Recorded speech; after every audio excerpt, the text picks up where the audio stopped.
to a story that some of you may find disturbing. It is about the shooting deaths of two Palestinian teens during rock-throwing protests on the West Bank earlier in the week. As CNN's Ivan Watson shows us, it comes down to two very different accounts. The Israelis say their military was firing only rubber-coated bullets, essentially ball bearings with a thin coating of rubber designed to hurt but not penetrate. But a video apparently shows the two teens hit with what's called live fire, real bullets that doctors say passed through their bodies, killing them. Here's Ivan's report. It had been a day of skirmishing. Palestinian youth hurling stones, Israeli soldiers and police firing tear gas and rubber-coated bullets.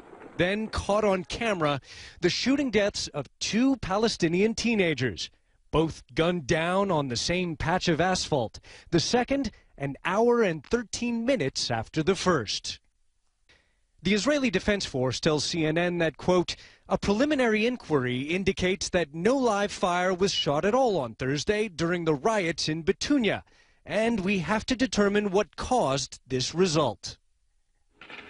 CNN producer Karim Khader was at the village of Betunia in the occupied West Bank much of that day, filming the back-and-forth clashes. Among those seen on CNN's video was 17-year-old Nadim Nawara throwing a rock. He had gone to the protest after attending school in the morning. At 1:45 p.m., a security camera catches the moment when Nawara was fatally shot as he walks towards the Israeli positions. Another camera shows him rushed to an ambulance. A medical report says the bullet entered his chest and exited his back.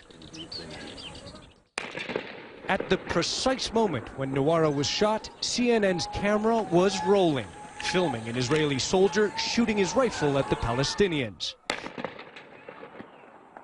And then demonstrators carrying the mortally wounded teenager to the ambulance. He later died in hospital. The shootings were filmed by this little private security camera mounted to this building right here, which the owner tells us operates 24 hours a day for the protection of his home, his family, and his business. As for the boys, the first one was shot and mortally wounded right here. At 2:58 p.m., the security camera captured the second shooting when 16-year-old Mohammed Odeh Salameh was shot as he walked away from Israeli positions. Doctors pronounced him dead on arrival at the hospital with a single bullet wound that entered his back and passed out to his chest. We met the grieving father of the first shooting victim, Nadim Nawara, at St. George's School in Ramallah, where relatives and classmates are in mourning. CM Nawara shows me the bullet hole left in the bloody backpack his son was wearing. You think this is the bullet hole? Yeah.